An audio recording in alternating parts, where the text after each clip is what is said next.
반갑습니다. 말씀으로 하루를 여는 주님의 백성들을 예수님의 이름으로 축복합니다. 2024년 11월 12일 화요일 오늘 주신 말씀은 디모데후서 1장 1절부터 8절까지입니다. 하나님의 뜻으로 그리스도 예수 안에 있는 생명의 약속을 따라 그리스도 예수의 사도가 된 나 바울이 사랑하는 아들 디모데에게 이 편지를 씁니다. 하나님 아버지와 우리 주 그리스도 예수께서 내려주시는 은혜와 자비와 평화가 그대에게 있기를 빕니다. 나는 밤낮으로 기도를 할 때에 끊임없이 그대를 기억하면서 하나님께 감사를 드립니다. 나는 조상들을 본받아 깨끗한 양심으로 하나님을 섬깁니다. 나는 그대의 눈물을 기억하면서 그대를 보기를 원합니다. 그대를 만나봄으로 나는 기쁨이 충만해지고 싶습니다. 나는 그대 속에 있는 거짓 없는 믿음을 기억합니다. 그 믿음은 먼저 그대의 외할머니 로이스와 어머니 유니게 속에 깃들여 있었는데 그것이 그대 속에도 깃들여 있음을 나는 확신합니다. 이런 이유로 나는 그대를 일깨워서 그대가 나의 안수로 말미암아 그대 속에 간직하고 있는 하나님의 은사에 다시 불을 붙이게 하려고 합니다.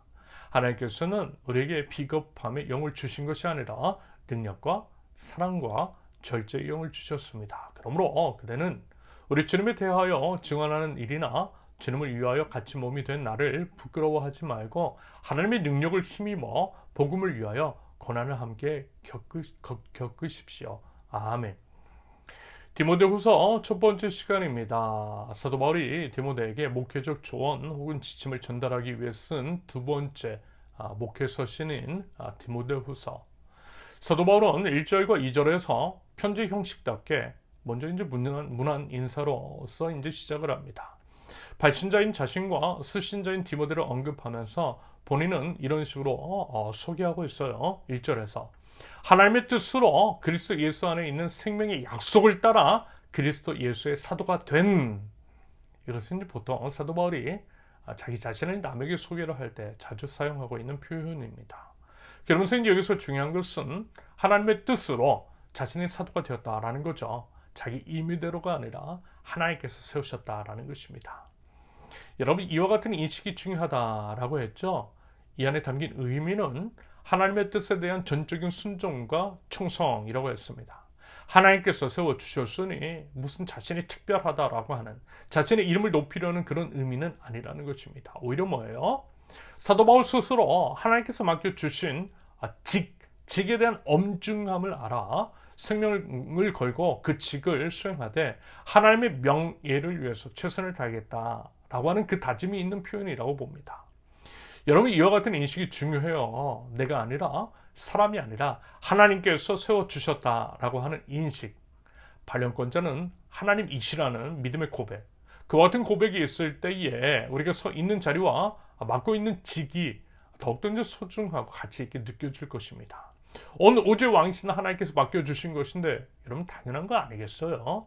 여러분, 부디요 하나님의 주권을 인정하며 하나님께서 세워주시고 발령돼 주신 삶의 현장 그곳에서 우리가 지금 서 있는 곳에서 맡겨진 일들을 우리 주님께 하듯 최선을 다해서 수행할 줄 아는 저와 여러분들이 있을 수 있기를 바랍니다.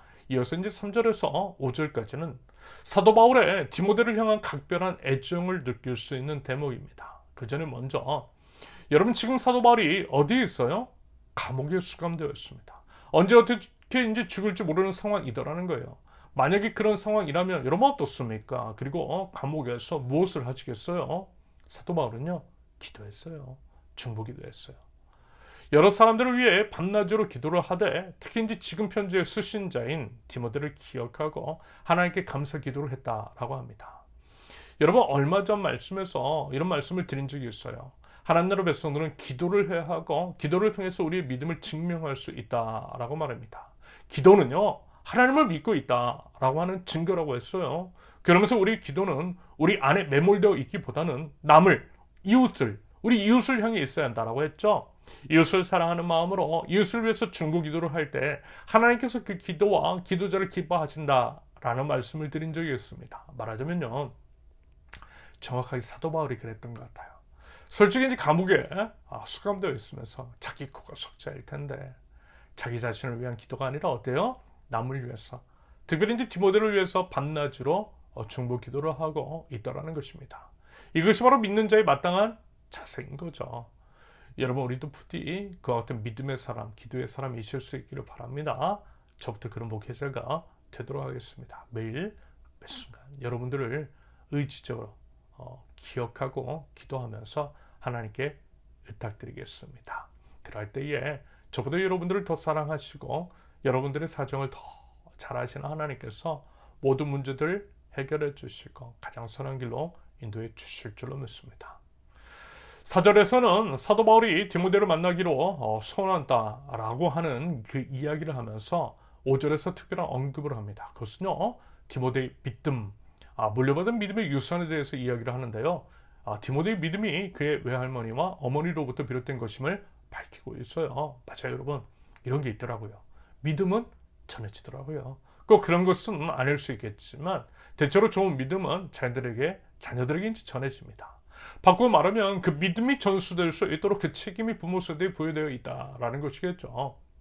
그런다고 할 때 로이스와 유니게는 그 사명을 충성되이 잘 감당했던 것 같아요. 여러분 이게 참 중요하고 또 값지며 요즘 우리들에게 큰 도전이 되는 것은요. 솔직히 어때요? 이런 경우가 너무나 드물기 때문입니다. 안타깝게도 믿음이 끊기고 있더라는 거예요. 물질적인 풍요로 좋은 교육과 재산은 물려주고 있는지는 몰라도 믿음은 물려주지 않더라는 것입니다.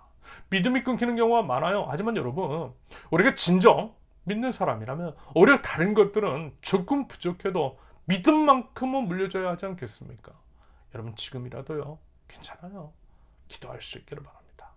우리 자녀들에게 하나님을 고백하고 하나님 나라 백성의 신앙을 전수하는데 관심을 기울이고 힘을 쓸 수 있기를 바랍니다. 그래서요. 우리 자녀들도 믿음을 상속받아 하나님 나라의 기쁨을 누릴 수 있기를 기대합니다. 그것이 우리가 물려줄 가장 값진 유산인 줄로 믿습니다. 이와 관련해서 우리 교회 안에 특별히 이제 청년 중에 이와 같은 표현을 할 만큼 믿음의 유산을 받은 청년이 있어요. 특별히 이제 그 청년은 요즘 보기 드문 옛날 신앙, 좋은 의미로 예전 우리 어머니들의 신앙을 가지고 있더라고요. 제가 이제 그 청년의 할머니와 어머니를 만나봤는데요. 왜 그런지 어떻게 이제 그런 귀한 신앙을 가지고 있었는지를 알게 되었습니다. 그래서요, 그 같은 믿음의 유산이 계속해서 그 가정 가운데 전수되기를 바랐습니다. 부디 우리 모든 이들에게 이와 같은 아름다운 일들이 있기를 기대해 봅니다. 진정한 하나님 나라의 비밀을 맡은 자로서 꼭 필요한 일이라고 생각합니다. 마지막으로 6절에서 이제 8절까지는 목회자로서 사도 바울이 디모데에게 단호한 결단을 촉구합니다. 그 내용이 이제 핵심이 8절인데요. 그 말씀을 함께 보면 8절. 그러므로 그대는 우리 주님에 대하여 증언하는 일이나 주님을 위하여 갇힌 몸이 된 나를 부끄러워하지 말고 하나님의 능력을 힘입어 복음을 위하여 고난을 함께 겪으십시오. 감옥에 갇힌 사도 바울 자신. 감옥에 갇힌 것이 다른 게 아니라는 거예요. 복음 때문이라는 거예요. 그런 자신을 그리고 이제 복음을 부끄러워하지 말라는 것입니다. 아울러서 본인과 같이 복음을 위해서 고난을 함께 겪기를 바란다는 그 마음. 성경에서는요. 사도 바울의 이와 같은 표현이 자주 등장합니다. 하나님 나라 복음을 위해서 애쓰고 수고할 때 당하는 고난이라는 것이 있고요. 그것은 이제 기쁨을 감내해야 하고 그것을 겪고 부끄러워하지 말아야 한다는 것. 여러분 어떻습니까? 우리는 과연 하나님 나라 백성으로서 복음을 힘써 전하고 있나요? 우리를 통해 하나님 나라 복음이 흘러나오고 있습니까?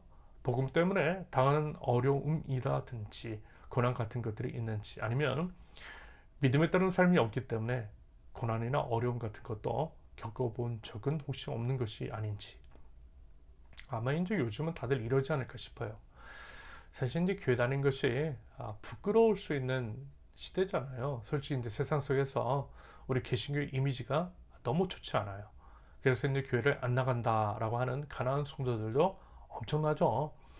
어쩌면 그렇기 때문에 우리의 용기 있는 결단, 주변 사람들에게 나 교회 다녀, 나 신앙인이야 라고 하는 것들을 당당하게 밝히고 하나님 나라 백성다운 삶의 모습을 보이는 것이 더더욱 필요한 때라고 생각합니다. 설령 그것 때문에 고난이라든지 불이익을 당한다 할지라도 그래야 한다라는 거죠. 하나님께서요. 그 믿음 보고 싶어 하세요. 그 믿음의 선한 싸움 보고 싶어 하세요. 그게 진짜 믿는 자의 모습인 거죠.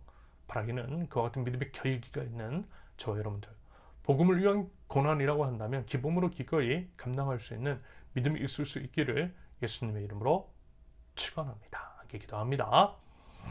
발령권자이신 하나님께서 보내주신 그 자리에서 최선을 다하며 모든 선한 일로 하나님께 영광을 올려드리는 저희들 서 있는 곳을 거룩한 하나님 나라로 만들어 나갈 줄 아는 하나님 나라 백성들 저희들에게 하옵소서. 복음을 부끄러워지 않게 하게 하시며 혹시라도 믿음 때문에 고난과 불이익을 당한다 할지라도 그것을 두려워하지 않고 당당하게 믿음의 싸움을 싸울 줄 아는 저희들 세상 속에서 나는 하나님 나라 백성입니다 라고 힘써 고백할 줄 아는 믿음의 백성들 복음 맡은 사명자로서의 삶을 살아갈 수 있도록 주님 연약한 저희를 붙드시고 주님 저희를 인도하여 주시옵소서. 예수님의 이름으로 기도합니다. 아멘. 하나님께서 오늘 주신 말씀과 각자의 기도 제목을 놓고 우리 잠시 기도합니다.